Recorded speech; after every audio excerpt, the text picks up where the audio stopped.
Bonjour et bienvenue pour cette troisième et dernière journée déjà de nos rendez-vous table ronde et plénières sur ces 22e assises européennes de la transition énergétique. Alors cette matinée sera un peu spéciale puisqu'avec notre partenaire l'ADEME, elle sera principalement destinée aux élus que l'on va inviter à s'engager et engager pour leur collectivité un programme de transition énergétique. On parlera des différents programmes et formations et conseils qui sont proposés par l'ADEME avec nos différents invités. Effectivement, on parlera du programme Citergy, un programme d'accompagnement et de labellisation des collectivités qui s'engagent dans une politique de climat, air, énergie. Plus de 200 collectivités sont engagées dans Citergy et plus de 16 collectivités ont été labellisées en septembre 2020 pour leur démarche économie circulaire qui sera aussi à l'affiche de cette plénière. Des élus, des DGS, mais aussi des chargés de mission viendront nous expliquer pourquoi ils se sont engagés et les bénéfices qu'ils en tirent aujourd'hui. Alors, nous recevons aujourd'hui sur notre plateau Monsieur Daniel Bessiron, adjoint au maire d'Échirolles. Vous êtes chargé du développement durable, déplacement et transition énergétique. Merci d'être avec nous. Nous entretiendrons également avec Monsieur Bruno Paulmier. Vous êtes DGS de la ville de Niort. Vous êtes président de l'ASSO Dirigeants Territoriaux et Institut National d'Études Territoriales. Merci d'avoir fait le déplacement et bienvenue à Dunkerque. Nous avons également autour de notre table Madame Annick Tual. Vous êtes la directrice de l'environnement, territoire et transition énergétique à la communauté urbaine de Dunkerque, c'est bien ça? Donc vous, votre trajet a été moins long que nos autres invités, mais merci néanmoins d'être parmi nous. Nous sommes avec Éric Vézine également, chef du service des politiques territoriales de l'ADEME. Merci Éric d'être là. Et puis nous terminerons notre table ronde avec Madame Emeline Baume qui est en distance, en visioconférence. Elle est vice-présidente de la communauté du Grand Lyon, chargée de l'économie circulaire, du commerce et des commandes publiques. On vous verra tout à l'heure, mais je vous propose tout de suite pour introduire cette table ronde. Ah non, je voulais aussi vous préciser avant de poursuivre que vous pouvez participer vous aussi à cette plénière en tapant sur le chat qui se trouve juste sous votre écran, eh bien, vos questions et vos remarques que nous essaierons de traiter soit pendant la table ronde, soit tout à la fin avec nos différents invités. Pour en savoir plus et pour planter le décor, je vous propose de visionner cette petite vidéo qui nous présente le programme Citergy. Comment structurer et mettre en œuvre une politique climat-air-énergie efficace? Les élus et les agents de cette collectivité savent que leur territoire doit réduire ses émissions de gaz à effet de serre et sa facture énergétique et qu'il faut aller vite. Mais par où commencer? Ils entendent parler du label Citergy. Citergy, c'est d'abord une méthode d'accompagnement qui a fait ses preuves. La collectivité, accompagnée d'un conseiller externe, s'organise en mode projet. Cette équipe passe au crible la politique climat-air-énergie de la collectivité. Elle identifie ses forces et ses faiblesses et évalue son niveau de performance dans les différents domaines. Cet état des lieux lui permet de renforcer son programme d'action et de le prioriser. Besoin d'idées? Le réseau des collectivités engagées permet de partager les expériences. Une fois le programme d'action formalisé, la collectivité est prête. Un auditeur vérifie le travail accompli et la Commission nationale du label octroie le label. La collectivité a réalisé entre 35% et 50% de son potentiel d'action. Elle obtient le label Cap Citergy. Plus de 50%, le label Citergy. Au-delà de 75%, le label Citergy Gold. Et ce label est remis en jeu tous les 4 ans. La collectivité doit donc s'assurer de la bonne avancée des actions et du programme. Tous les ans, le conseiller vérifie l'avancement des réalisations. Avec Citergy, la collectivité relève le défi de sa transition énergétique et l'inscrit dans le quotidien. C'est du concret. Vous aussi, rejoignez le réseau Citergy. Vous vous engagez, l'ADEME s'engage à vos côtés. Voilà, nous verrons tout à l'heure avec Éric Vézine la liste des villes labellisées, notamment les plus récentes. Mais je voudrais tout d'abord passer la parole à Monsieur Daniel Bessiron. Je vous rappelle que vous êtes adjoint au maire d'Échirolles. Vous occupez du développement durable, des déplacements et de la transition énergétique. Pourquoi vous êtes-vous lancé dans votre commune dans une démarche territoriale climat, air, énergie? Bonjour, tout d'abord, Bonjour. merci pour cette invitation. La démarche Citergy, pour nous, c'est à la fois une démarche importante d'évaluation, mais aussi de reconnaissance des politiques que nous menons sur la ville d'Échirolles. Échirolles est une ville qui est engagée dans l'environnement et le développement durable depuis plus de 20 ans, mais là, grâce à Citergy, effectivement, c'est une véritable reconnaissance des actions que nous avons pu impulser en faveur notamment des transitions énergétiques, des transitions écologiques et de la lutte que nous menons contre le réchauffement climatique. Alors, et quelle reconnaissance, puisque vous êtes Citergy Gold. Qu'est-ce que ça représente pour vous? Alors, Citergy Gold, je dirais, j'ai évoqué 20 ans d'engagement, la ville d'Échirolles. On est passé par l'agenda 21, nous sommes passés par la signature de la Convention des maires. C'est vrai que nous avons été un petit peu longs, très certainement, dans le processus, puisque nous avons fait partie des premières communes labellisées Citergy en 2007, 2011, reconduite, 2016 et 2020. Enfin, je dirais, nous obtenons le Graal suprême, le label Gold. Pour nous, c'est une fierté, c'est un honneur, et ça traduit effectivement ce que Citergy a été capable de nous amener. Un véritable cadre, une véritable façon de travailler nouvelle pour les collectivités. Pourquoi je dis ça? Parce que ça nous a amené à travailler aussi bien pour les politiques, les services que nos agents, dans une approche transversale, et ça a permis de générer une véritable dynamique au sein même de la collectivité, avec de manière très précise des objectifs à atteindre, quoi qu'il en soit. Et au-delà de ça, c'est aussi à travers la démarche Citergy un accompagnement aussi avec notre conseillère Citergy et bien sûr la visite plusieurs fois de nos auditeurs pour nous remettre dans les rails si il en avait été nécessaire. Alors, je conseille effectivement à l'ensemble des collectivités d'aller sur Citergy parce que ça apporte effectivement vraiment une plus-value et ça nous dynamise véritablement dans cette démarche indispensable parce que les villes sont en première ligne et il faut, pour combattre ces questions de transition énergétique, de lutte contre le réchauffement climatique, et il faut qu'on ait tous les outils à notre disposition et Citergy en fait partie. Alors, je sens dans votre discours que, évidemment, cette labellisation Citergy Gold a été extrêmement valorisante et gratifiante pour votre commune. Je sens aussi que ça a été un outil important de cohésion interne avec les services et les équipes. Je me trompe? Oui, absolument. Au lieu de fonctionner, on a tous ce travers, même si les communes, je suis pas là pour dénigrer le fonctionnement des collectivités, mais on a l'impression effectivement que dans certaines communes, et Échirolles n'échappe pas à la règle, chaque élu, chaque service fonctionnait un petit peu de manière cloisonnée et essayait d'aller vers l'excellence, bien sûr dans l'intérêt de nos habitants, dans l'intérêt de la ville. Grâce à Citergy, effectivement, nous pouvons mener des projets de manière transversale et atteindre des objectifs qualitatifs en matière d'environnement, de développement durable et des projets effectivement qui intègrent dès la phase amont cette approche indispensable liée au développement durable. D'accord. Et par rapport à la population citoyenne, est-ce que vous avez eu des remontées? Quel écho ça a obtenu auprès des populations de votre territoire?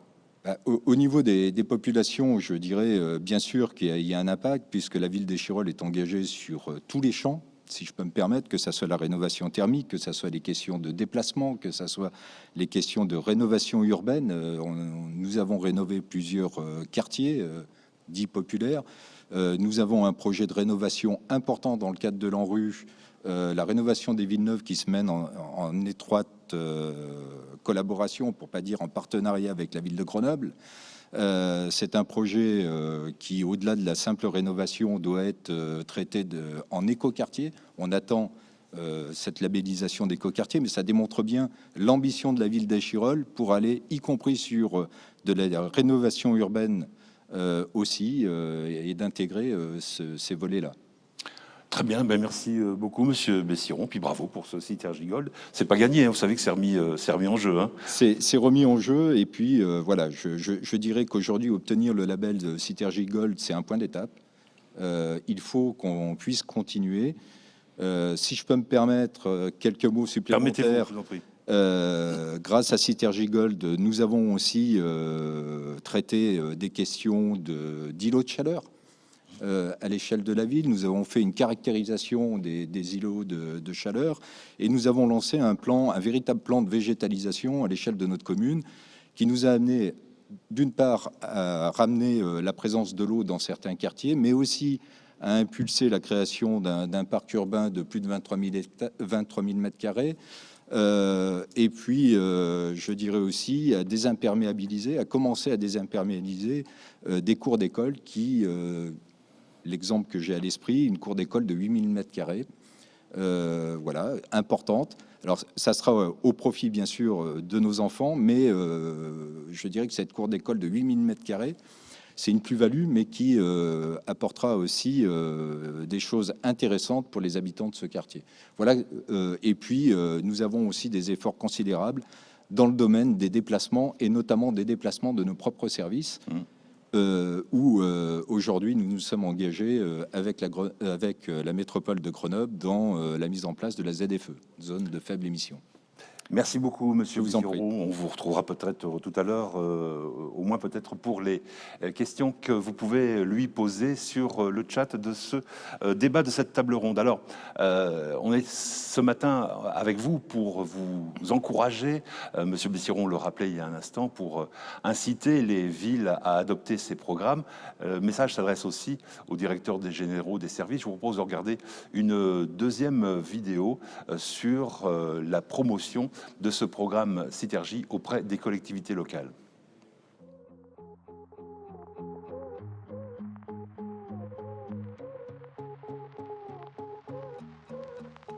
Lorient, c'est une ville de 60 000 habitants, capitale interceltique de la Bretagne Sud et qui a une démarche de développement durable historique.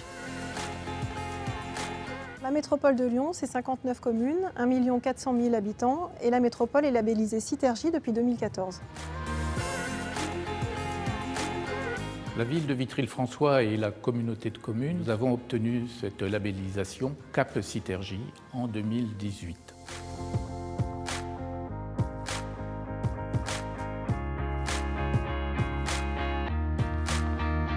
Notre engagement dans la démarche Citergie nous a permis de déployer encore plus amplement notre schéma cyclable. Nous avons renforcé l'action de notre école du vélo qui permet à 900 scolaires d'être formés chaque année. Et nous déployons également une flotte de vélos à assistance électrique. Lorient se classe 4e dans le baromètre de la Fédération des usagers de la bicyclette au niveau national. Pour faire reculer l'usage de la voiture individuelle, la métropole de Lyon a beaucoup travaillé sur les transports en commun et sur les mobilités actives, par des aménagements structurants en ville et par une augmentation de la qualité de service avec les opérateurs comme le Citral. Par conséquent, on a pu observer un bond d'utilisation du vélo notamment de 15% par an et une augmentation de l'utilisation des transports en commun de 2% par an depuis à peu près 10 ans. Les ENR couvrent 25% des besoins énergétiques de la collectivité. Et de manière générale, nous avons 4000 logements avec la création d'une chaufferie biomasse. Et là, nous couvrons la totalité des besoins en chauffage de ces habitants. On a développé également une économie circulaire. C'est un investissement de 12 millions et on a créé une société d'économie qui s'appelle Vitry Énergie pour justement créer la chaufferie et remettre à niveau un réseau qui préexistait mais qui était vieillissant.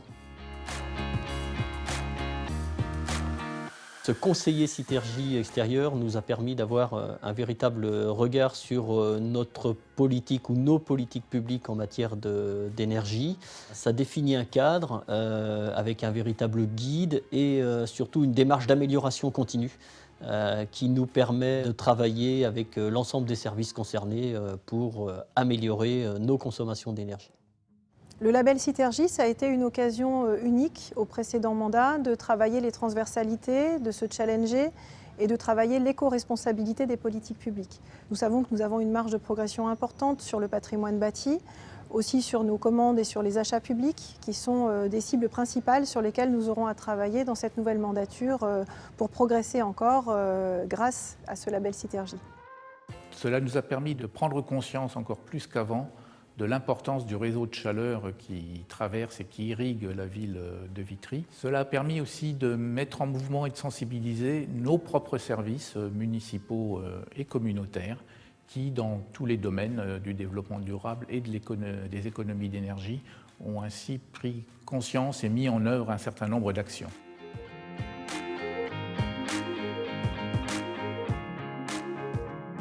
On a fait un peu le tour de France de certaines villes qui ont adopté ces programmes. On y reviendra avec une carte de France des villes labellisées. Mais je vous propose, après ce petit voyage, de continuer le tour de France, de nous diriger vers la ville de Niort avec son DGS qui est avec nous, Monsieur Bruno Paulmier. Que représente pour vous, c'est un peu les questions qui ont été posées d'ailleurs à vos collègues dans la vidéo qu'on vient de voir, que représente pour vous et votre collectivité la démarche Citergie? Écoutez, moi je suis particulièrement heureux et en même temps un peu impressionné d'intervenir auprès de deux champions de la démarche Citergie, à la fois Chirol et puis la communauté urbaine de Dunkerque. Alors pour dire aussi qu'on peut être aussi dans une démarche progressive, hein, c'est vraiment l'esprit de la démarche Citergie. Vous voulez nous dire que vous êtes au début de votre démarche? Non, pas tout à fait. On a commencé en 2012. D'accord. Quand on a commencé, on a le premier état des lieux, parce que c'est une des valeurs ajoutées aussi de la démarche Citergie, c'est de faire un état des lieux complet hein, des résultats, des pratiques territoriales. On était sur un coefficient de mobilisation, peut-être Monsieur Vézine y reviendra tout à l'heure.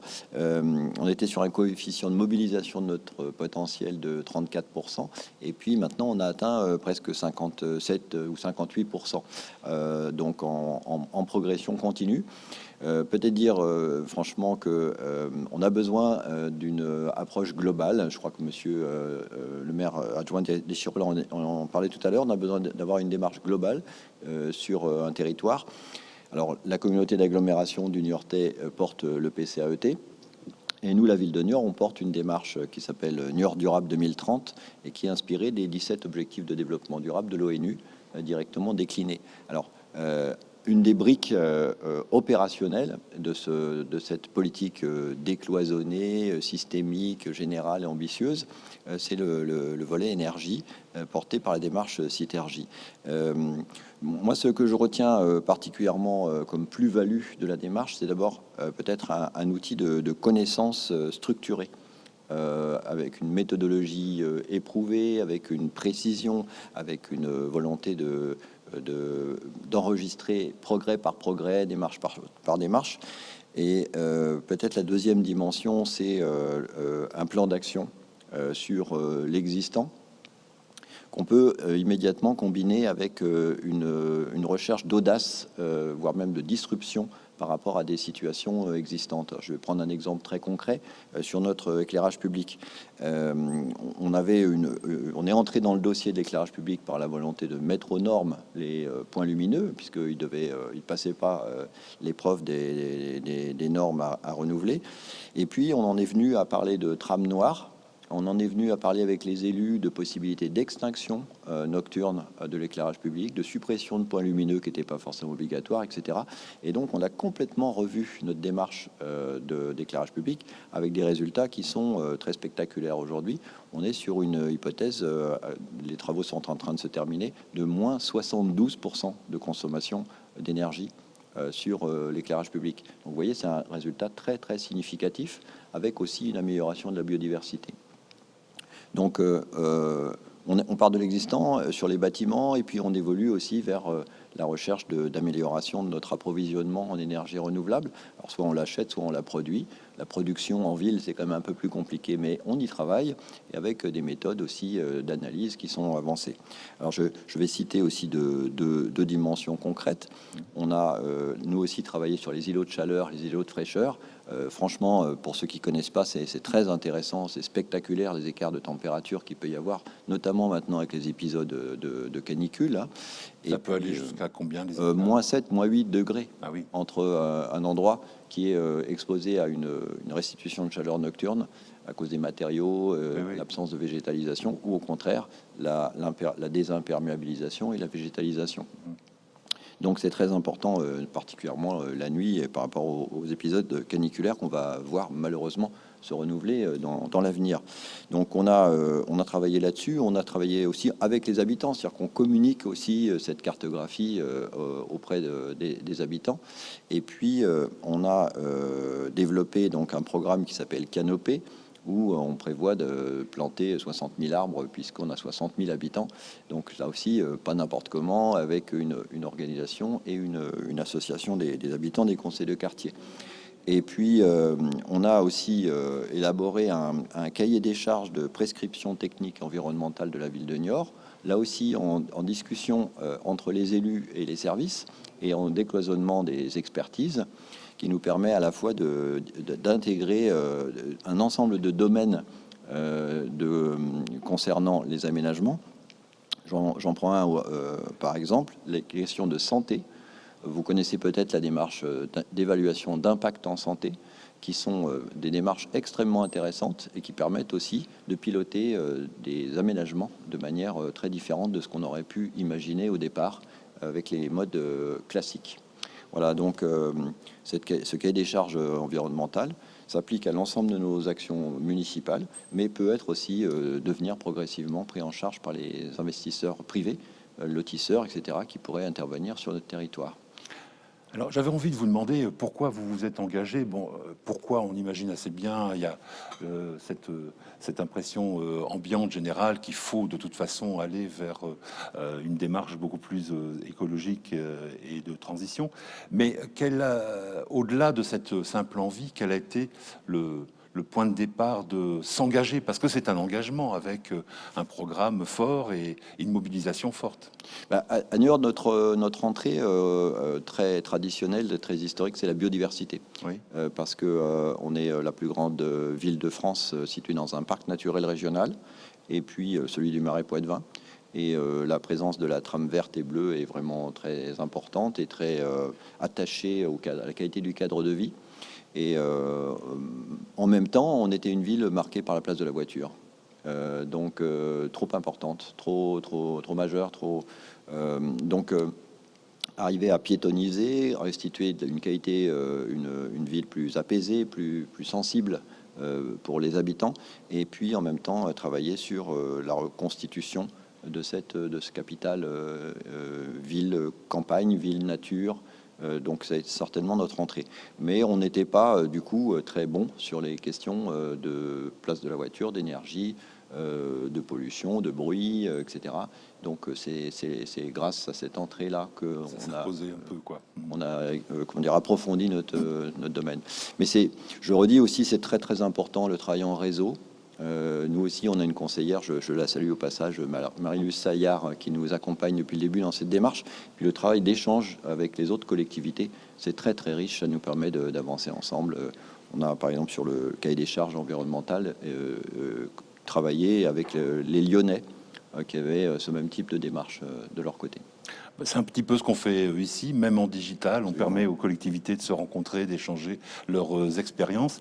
Et même avec les locaux de l'étape, Madame Thual, je m'adresse à vous. Je rappelle, Annick Thual, que vous êtes directrice de l'environnement, territoire et transition énergétique à la communauté urbaine de Dunkerque. Vous avez retrouvé, c'est un petit peu une question off de ce qu'on avait préparé ensemble, mais vous avez retrouvé des analogies avec ce qu'on a entendu jusqu'à présent? Oui, complètement. En fait, alors on est Gold et depuis 2013. Voilà, je perds les dates. Et en fait, on remet notre Gold pour la 3e fois. On le remet sur le métier. Et donc, en fait, pour nous, la démarche Citergy s'apparente en fait à notre plan climat interne, plan air, climat, énergie interne. Donc, on a lancé notre premier plan climat énergie territoriale en 2009 et on s'est engagé dans la démarche Citergy dès 2010. Pourquoi ? Parce que en fait, ça nous permettait à la fois de travailler, de sensibiliser l'ensemble des directions de la communauté urbaine sur notre engagement, l'engagement des politiques publiques dans la réduction des gaz à effet de serre, donc avec quel était notre impact climat à travers nos politiques publiques. Et puis c'était une manière de sensibiliser et de montrer qu'à travers les actions qu'on portait dans les politiques publiques, on pouvait agir au quotidien et en proximité. Donc, on est parti de cette démarche d'un engagement, un engagement sur le long terme, contractualisé avec l'ADEME, hein, et pour donc une démarche volontaire. Et on savait qu'on partait pour 4 ans et on continue. Et donc, je suis tout à fait d'accord. On est vraiment dans une démarche de progrès, dans un processus vertueux et j'allais dire avec une émulation, parce que la sanction, c'est d'être rétrogradé. Et avec le travail, l'effort qui est fourni par les équipes, l'objectif, c'est d'être encore plus performant et de travailler sur cette émulation. Et donc, du coup, Citergy aussi nous permet, à travers les axes qu'on décline, hein, aussi bien sur la mobilité que sur l'urbanisme, que sur l'habitat, la biodiversité, comme le disait Bruno. L'objectif, c'est d'innover, d'expérimenter, et donc d'aller plus loin encore. Et puis, comme dit mon collègue Jimmy Marie, qui pilote cette démarche Citergy, de grappiller des points. Donc, c'est un peu sur le mode ludique, mais en même temps, c'est un super challenge pour la collectivité. Et, on dirait des sportifs qui se préparent c'est un peu ça, à une épreuve. C'est très motivant. C'est un peu ça, oui. Et donc, moi, je voulais aussi insister sur le fait que Citergy, alors, c'est un levier, effectivement, pour impliquer la collectivité et puis pour construire la feuille de route qui s'inscrit dans le plan air, climat, énergie territoriale du territoire. Mais c'est aussi, Citergy permet d'évaluer nos politiques publiques. Et ça, je trouve que c'est intéressant, et de partir d'un Citergy pour une première fois, un Citergy Gold, et regarder quelles sont nos marges de progrès, où est-ce qu'on a avancé, quelles sont nos faiblesses, sur quoi le plan d'action suivant devra mettre l'accent. Et je trouve que du coup, les indicateurs permettent aussi aux équipes de proposer aux élus une priorisation des actions. Pour moi, c'est vraiment un outil de construction des politiques publiques. Et dans ce sens-là, moi, j'insiste fortement sur le fait que, en plus d'être un levier et un outil, c'est une démarche interne qui est porteuse de sens. Parce que, alors, comme vous l'avez dit, hein, il y a un accompagnement technique. On a un conseiller Citergy qui est entre guillemets labellisé par l'ADEME. Hein, donc c'est garant aussi d'un regard extérieur, d'un regard tout en neutralité, mais en même temps apport de conseil. Et puis, nous, ça nous a structuré aussi sur, comme vous le disiez, comme disait la ville d'Échirolles, ça nous a structuré aussi en mode projet. Il faut savoir qu'il y a un comité de pilotage, on a un comité technique, on a une réunion annuelle qui fait le bilan, et donc qui nous oblige aussi à justifier aussi nos résultats. Et on peut pas faire ça si on peut pas lancer une démarche Citergy si on n'a pas un portage politique fort. On a Jean-François Montagne, qui est vice-président en charge de la transition écologique et de la résilience, et Didier Bikoff, qui est conseiller communautaire en charge du plan climat et de Citergy. Donc, ce portage politique, il est essentiel, et il faut également un portage de la collectivité, de l'administration, du directeur général des services. Parce que ça nécessite de structurer aussi et de travailler sur une organisation communautaire qui tourne autour de la transition écologique et énergétique de son territoire. Pour moi, ça, c'est vraiment un levier, c'est vraiment fondamental. Oui, c'est ce qu'on disait tout à l'heure avec vous, je crois, sur le travail et la cohésion d'équipe. Si je comprends bien, les uns et les autres, mais surtout à Dunkerque, vous ne vous contentez pas de répondre à un cahier des charges dans le renouvellement de votre label, un cahier des charges qui serait établi par l'ADEME. Vous allez plus loin, c'est-à-dire que vous cherchez les moyens, vous essayez d'innover, vous trouvez des idées pour améliorer votre dossier. Si je comprends bien, c'est de ça dont il s'agit? Oui, c'est ça. Je dois vous approuver. Absolument, oui, c'est exactement ça. Alors, vous l'avez dit, le label obtenu à Dunkerque en 2013, remis en jeu 4 ans après, donc 2017, remis en jeu 4 ans après, donc 2021, ça y est, Absolument. On y est, vous êtes en plein dedans. Entre nous, rassurez-nous, vous êtes confiante pour la relevant? Très. On vous sent très confiante, Ah oui, oui, oui. effectivement. Bon, eh ben, écoutez, on vous le souhaite, on vous donnera des nouvelles de ce renouvellement. Ça tombe quand? Normalement, c'est avril. Avril, d'accord. Eh bien, on suivra ça de près. Merci, Madame Annick Tual. Alors, Éric Vézine, on a parlé beaucoup de l'ADEME depuis le début de cette table ronde. On a parlé des labellisés. Elles sont nombreuses maintenant, ces villes labellisées. Présentez-les-nous, s'il vous plaît. Alors, si on affiche la première carte, voilà, là, vous avez la carte nationale des collectivités qui sont engagées dans le programme Citergie, avec les 4 stades en processus. Cap Citergie, Citergie, Citergie Gold. Pour l'année, alors vous voyez qu'aujourd'hui on est à 219 collectivités qui sont engagées dans le programme. C'est 24 millions d'habitants, donc on est vraiment sur quelque chose de très significatif aujourd'hui au niveau national. Et pour l'année 2020, nous avons eu 12 nouvelles collectivités, soit nouvellement labellisées ou qui ont remis en jeu leur label, et 16 collectivités qui sont entrées dans le programme et qui ont rejoint le stade en processus. On peut noter parmi les labellisés nos 2 nouveaux labellisés Gold que sont Échirolles et Lorient, et du coup le club des collectivités Gold s'élargit puisque maintenant on en a 5 avec Besançon, la communauté urbaine de Dunkerque et Grenoble. Ce qui n'est pas beaucoup.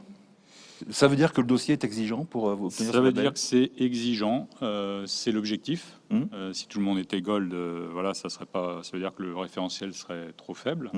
Voilà, on est dans une démarche d'amélioration continue. Je crois que c'est vraiment beaucoup ressorti de ce que vous avez dit, et même les meilleurs sont dans cette démarche d'amélioration continue. C'est l'objectif. Quand on s'engage sur le long terme. On ne s'engage pas à être performant tout de suite. Par contre, on s'engage à s'améliorer en permanence. C'est vraiment ça l'esprit de ce programme et de ce label. Mais oui, être Gold, ça nécessite du travail. Et une fois qu'on est Gold, ça nécessite encore du travail pour y rester et continuer à s'améliorer. Peut-être... On peut voir la deuxième carte? Ouais, on va maintenant montrer la deuxième carte avant le témoignage de Madame Emeline Baume. Voilà. Alors, on est aux Assises européennes de la transition énergétique, mais le sujet de l'économie circulaire, bien sûr, est un sujet très important. On avait, il y a 2 ans, lancé ce nouveau programme, nouveau label économie circulaire sur l'image de ce qu'est aujourd'hui Citergie. Donc, c'est le pendant sur l'économie circulaire. Donc, on avait fait le lancement officiel il y a 2 ans à Dunkerque. Et on est content de vous présenter la première vague de collectivités labellisées en 2020. Donc, nous avons 26 collectivités qui sont labellisées en 2020 avec 19 EPCI et nous avons, je vois pas le chiffre, voilà, nous avons 7 syndicats qui sont aussi labellisés. Voilà. Donc on voit, pour une première année, c'est vraiment très bien, 26 nouvelles collectivités. On est aussi sur plus de 6 millions d'habitants qui sont couverts. Donc voilà, une bonne dynamique qui se met en place. Et si vous me permettez, Jean-Marc, juste un mot, je crois que ce qu'on peut mettre en avant aussi, c'est la dimension de réseau. C'est ressorti aussi dans les témoignages. Au-delà d'être des collectivités qui sont labellisées, ce sont des collectivités qui sont engagées dans la transition énergétique et écologique dans des démarches de territoire. C'est ce qu'on souhaite faire, c'est promouvoir ces démarches territoriales transversales. Et c'est aussi faire réseau. Donc ce sont des réseaux qui se mettent en place de collectivités qui, comme elles travaillent sur un même programme, peuvent aussi échanger après dans des temps qu'on organise au niveau de l'ADEME entre ces collectivités. Donc c'est aussi la mise en réseau, le partage d'expériences, le benchmark entre collectivités aussi pour voir ce que font les autres. Voilà, c'est aussi ça qu'on recherche comme objectif. Peut-être vous dire que normalement, les assises, c'était le temps où on faisait la remise officielle des labels.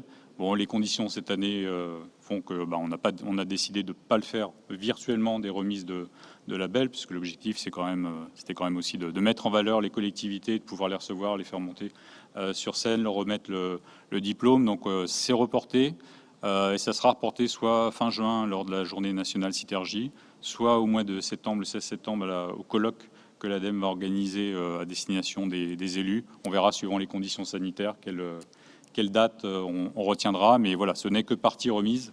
Et bien sûr, on fera une remise officielle pour ces collectivités qui sont nouvellement labellisées. Non, mais je propose même carrément que tout le monde applaudisse les nouveaux labellisés. Vous, derrière votre écran, vous pouvez taper des mains pour les féliciter. Alors, vous disiez, Eric, que c'était un engagement fort, avec un niveau d'exigence important. Moi, j'avais pris la comparaison et l'analogie avec le sport. Ce sont les Jeux Olympiques et il faut aller chercher l'or, le label Gold. Mais il faut pas non plus que ça fasse peur aux collectivités qui nous regardent, parce que d'une part, c'est du travail, c'est de la préparation, c'est de l'engagement, mais c'est aussi source de joie, parce que nos invités sur le plateau sont visiblement fiers, heureux et ravis de s'être engagés, ceux qui ont témoigné dans la vidéo aussi, donc c'est source de joie, et puis ils ne sont pas tout seuls, puisque l'ADEME est là aussi, j'imagine, pour les accompagner dans leur démarche. On veut vraiment jouer sur les deux dimensions, c'est-à-dire à la fois l'accompagnement, avec un outil très pratique et un référentiel, donc la dimension accompagnement, et la dimension labellisation, qui est bien sûr importante, cette dimension de reconnaissance au niveau national. Et voilà, c'est vraiment les deux dimensions qui caractérisent ces programmes. Merci beaucoup. Alors, vous l'aviez annoncé il y a un instant. On va rejoindre maintenant Madame Baume. Vous êtes vice-présidente du Grand Lyon, chargée de l'économie circulaire, de l'économie, de l'emploi, du commerce et des commandes publiques. Madame Baume, est-ce que vous êtes avec nous, s'il vous plaît? Oui, je vous entends. Bonjour, nous vous Bonjour. entendons également. Merci d'être avec nous ce matin pour cette table ronde autour de Citergy et de l'économie circulaire. C'est de cela dont on va parler un peu plus avec vous. Pourquoi est-ce que vous êtes lancé dans cette démarche sur votre territoire, dans cette démarche d'économie circulaire? Alors, sur le territoire spécifique de la métropole de Lyon, mais je pense que ça vaut pour toutes les collectivités, Oui. on s'est lancé parce qu'on souhaitait traduire un cap politique qui était au précédent mandat. À l'époque, j'étais conseillère déléguée à l'économie circulaire et la prévention des déchets. Et justement, on voulait... je tenais politiquement, mais j'étais suivie par les agents du service public, à sortir de cette approche strictement réglementaire du PLPDMA, donc du Programme local de prévention des déchets ménagers et assimilés, pour aller vers des enjeux plus structurants pour le territoire, donc les questions de chaîne de valeur et de développement économique. Parce que je pense qu'on a toutes et tous, de toute façon, les collectivités en tête, et je le dis avec les expressions du monde d'avant, les questions de cadre de vie, de propreté, de collecte des déchets, de services rendus à l'habitant, mais on a aussi la question de l'emploi, de maintien d'emplois locaux et d'implantation, ou en tout cas de facilitation d'emplois non délocalisables.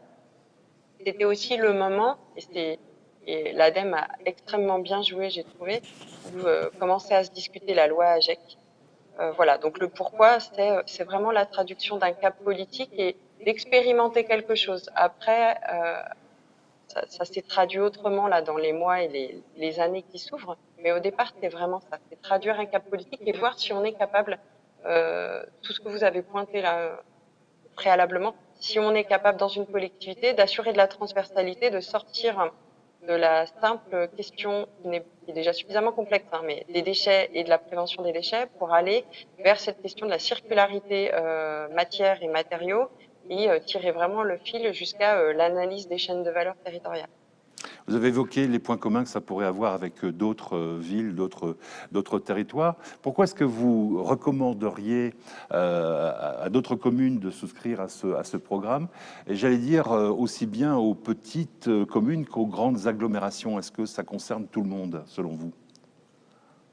Moi, j'ai envie de dire aux élus et aux agents du service public qui nous écoutent, c'est comme pour Citergy.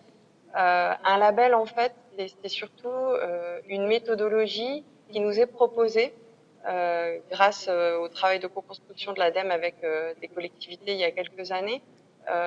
Et c'est un facilitateur pour de la transversalité en interne et pour atteindre des objectifs, je rappelle, qui sont réglementaires pour certains, qui sont dans la loi AGEC. Donc c'est vraiment un facilitateur, qu'on soit une petite collectivité très rurale ou une grosse collectivité avec une certaine vitalité économique et surtout, on ne va pas se voiler la face, une forte demande sociale. Voilà, les questions de sobriété, de transition écologique, elles sont très présentes, en tout cas en demande, dans les cœurs de ville urbains, c'est peut-être moins spontané chez les habitants en milieu ruraux qui sont peut-être beaucoup plus sensibles aux questions d'infra et puis de coût du service public. Voilà. Et donc juste, pour moi, ces 3 entrées, donc la redevabilité vers les habitants, mais aussi cette question du développement économique dans un cap de transition écolo, hein, avec un plan énergie climat territorial ou avec demain les fameux CRTE.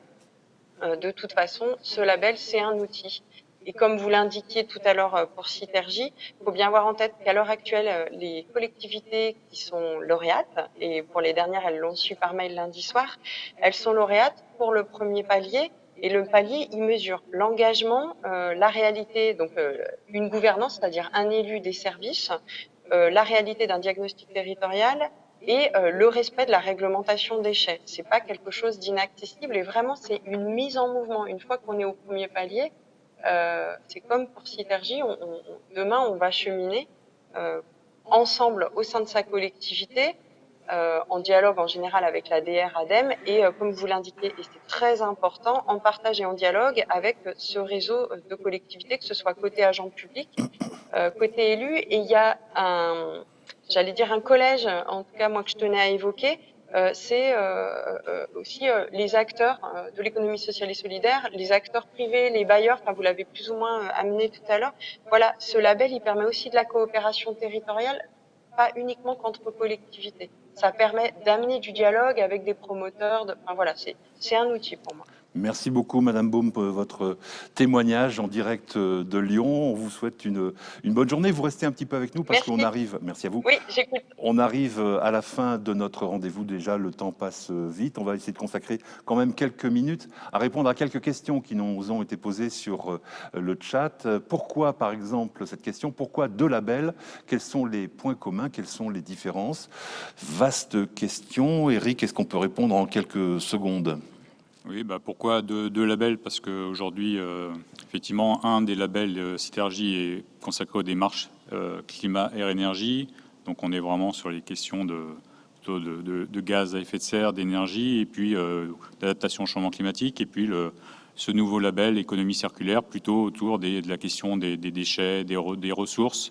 Mais on est donc les cibles sont un peu différentes dans les objets techniques, mais après les points communs, c'est que des questions de gouvernance, de portage politique, de structuration de la collectivité, de la politique. Donc on est pour nous sur des labels qui sont distincts, mais qui sont très très complémentaires. Merci. Quelle participation des individus dans la démarche Citergy? Je ne sais pas si on comprend la question. Oui, monsieur. Ouais.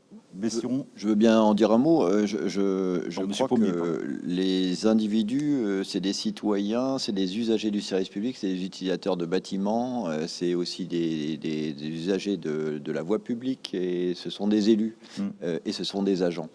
Donc les individus, ils sont majeurs dans cette affaire. C'est-à-dire que tout à l'heure, Annick, tu as le disais qu'il fallait donner du sens. C'est vraiment ce qui doit aussi générer de la mobilisation. J'adresse un message un peu particulier à mes collègues territoriaux qui m'écoutent, en tant que vice-président de l'association des dirigeants territoriaux et ancien d'INET. Je crois que nous ne sommes pas à la hauteur. Nous ne sommes pas à la hauteur des enjeux. Et les enjeux, ils sont majeurs aujourd'hui. La France est en retard, on n'est pas en avance, on n'a pas de cocorico, on n'a pas à se reposer sur nos lauriers. Et nous, territoriaux, on doit être encore plus proactifs auprès des élus pour que les politiques publiques évoluent. Voilà, on en prend une toute dernière et on va essayer d'y répondre très rapidement. Quel rapport entre Citergy et PCAET? D'abord, on peut essayer de rappeler ce que c'est que PCAET. Eric, Madame Pual? Plan air, climat, énergie territoriale. Voilà, quel rapport donc? Alors, le plan air, climat, énergie territoriale, c'est un document stratégique avec un programme, un certain nombre de thématiques à travailler et des programmes d'action. Le volet Citergy est une méthodologie pour analyser et pour, j'allais dire, évaluer les actions qui sont portées. Pour moi, les deux ont un sens et les deux vont de pair.